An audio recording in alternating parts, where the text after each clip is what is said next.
तो आज हम अपने चैप्टर में आगे बढ़ते हैं। देखो, हम चैप्टर क्लास 8 के जो चैप्टर है क्रॉप प्रोडक्शन, इसमें हमने सोइंग सीड्स तक देख लिया था कि मतलब जो बीज है उसको लगा देते हैं। उसके बाद हमें क्या क्या स्टेप का ध्यान देना पड़ता है कि जिससे फसल अच्छी हो, ठीक है। उसके लिए क्या क्या करना पड़ता है। ऐसा नहीं कि सिर्फ बीज लगाया पानी डालो तो सारा काम हो जाता है, उसके लिए भी हमें कई सारी चीज़ें देखनी पड़ती हैं। अब उसमें आते हैं हमारे पास मैन्योर, जिसको हम हिंदी में खाद कहते हैं।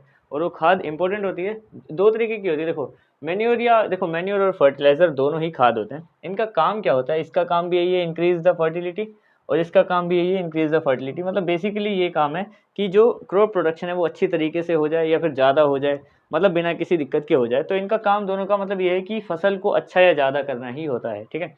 मैन्योर की बात करें तो manure prepared in organic matter, ये ऑर्गेनिक चीज़ों से बनाया जाता है। फॉर एग्जांपल ह्यूमन वेस्ट, जैसे कि केले के छिलके या कोई सब्जी काटी, आलू के छिलके वगैरह वगैरह, उन सब चीज़ों से, ठीक है। काउ डंग, गाय का गोबर हो गया, और साथ ही साथ फार्म वेस्ट, जितना भी हमारे पास जो फार्म वेस्ट होता है उससे ये बनता है। मतलब ये सारी ऐसी चीज़ों से बनता है जो घर में आसानी से मिल जाती है, जिसने आराम से गाय पाल रखी है, ठीक है।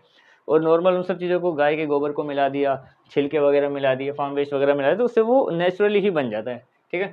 तो ये होता है मैन्योर। अच्छा, बात करते हैं इसकी फर्टिलाइज़र की। इसका काम भी वही है। तो ये फर्टिलाइज़र साइंटिस्ट, मतलब साइंटिस्ट के लोगों द्वारा बनाया गया, प्रिपेयर्ड बाय इनऑर्गेनिक सोल्ट, यानी कि ये जो है इसका काम भी वही है, और ये जो है इसका काम भी सेम है, यानी कि फर्टिलिटी ऑफ सोइल को बढ़ाना, यानी जिससे हमारी क्रॉप अच्छी हो जाए, मतलब फसल काफ़ी अच्छी हो, ठीक है। तो ये बनता है इन चीज़ों से, ह्यूमन वेस्ट, काउ डंग और फार्म वेस्ट, और ये बनता है इनऑर्गेनिक सोल्ट से, ठीक है। आगे बढ़ते हैं। अच्छा, इसकी बात करें मैन्युफैक्चर्ड इन फार्म्स, इनको हम आराम से फार्म्स में आराम से बना सकते हैं इनको। तो सीधी सी बात है, क्योंकि ये सारी चीज़ें हमें आराम से फार्म में मिल जाती हैं, या फिर एक छोटे से घर में कोई भी आराम से मिल जाती है। अच्छा, मैन्युफैक्चर्ड इन फैक्ट्रीज, इसके लिए हमें फैक्ट्रीज की जरूरत पड़ती है, क्योंकि इनऑर्गेनिक सोल्ट को ऐसे कोई है नहीं कि किसी के भी घर में इनऑर्गेनिक सोल्ट ऐसी आसानी से मिल जाए, ठीक है।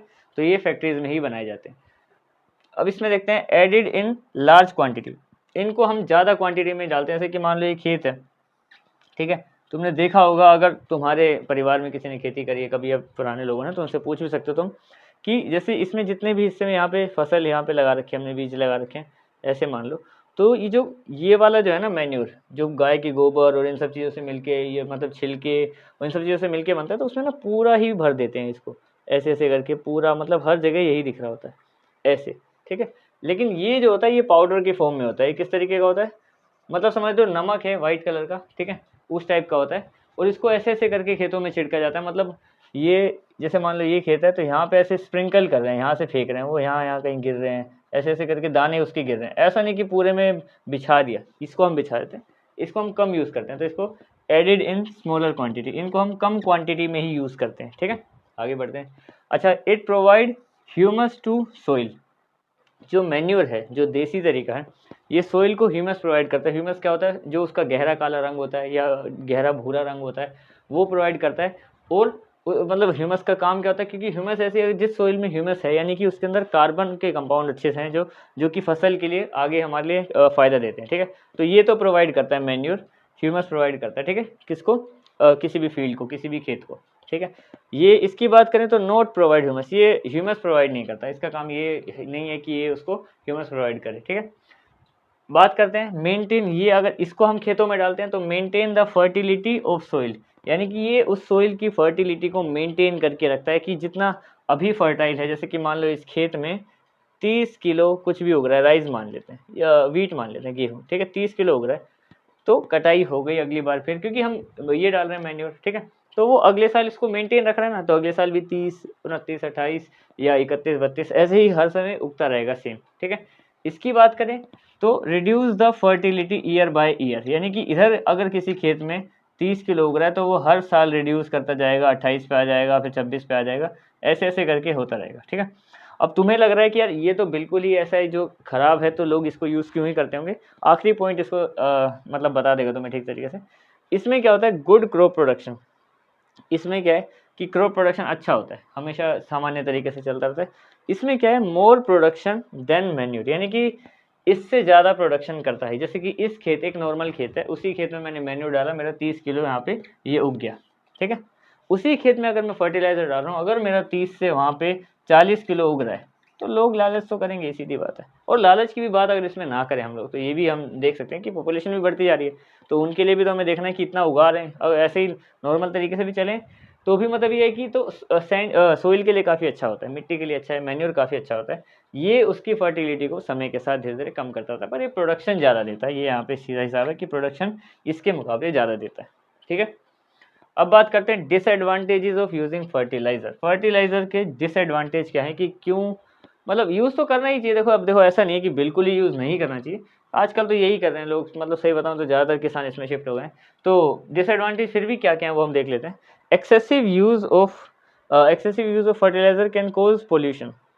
मतलब जितना ज़्यादा हम इसका यूज़ करेंगे, जैसे मान लो एक खेत में ऐसे ऐसे करके फेंक रहे हैं, वो 10 बार ही फेंकना चाहिए, ठीक है, ऐसा कर रहे हैं हम लोग। अगर उसकी जगह किसी ने ध्यान नहीं दिया, 20 बार फेंक दिया और ज़्यादा वहाँ पे फर्टिलाइजर चला गया, तो वो ना सोइल के लिए अच्छा है, ना वो जो भी क्रॉप वहाँ पे उग रही है उसके लिए अच्छा है, ठीक है।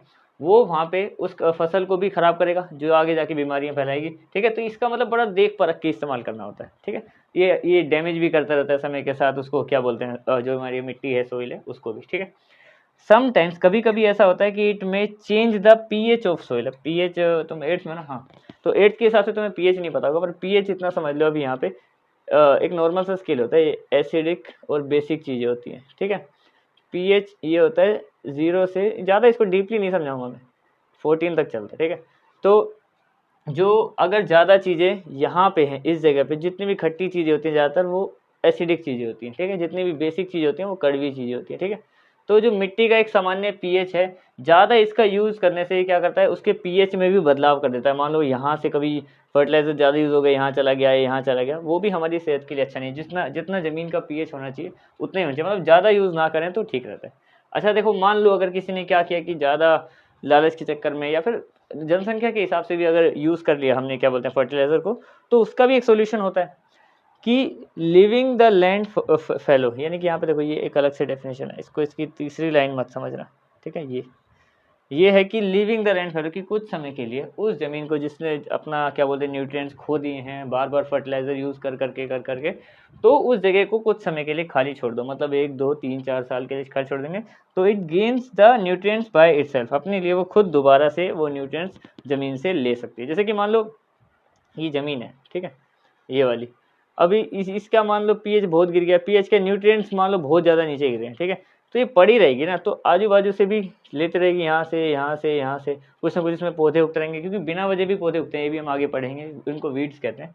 तो वो मतलब न्यूट्रिएंट्स वापस ले सकते हैं। अगर तुमने कुछ ज़्यादा ही ज़मीन को मतलब उसमें ज़्यादा फसल उगा के और फर्टिलाइज़र डाल के ऐसा बना दिया, तो उसको छोड़ देंगे कुछ समय के लिए, तो अपना पीएच दोबारा वापस ले सकता है, ठीक है। पीएच नहीं, क्या बोलते हैं, न्यूट्रिएंट्स वापस ले सकता है, ठीक है।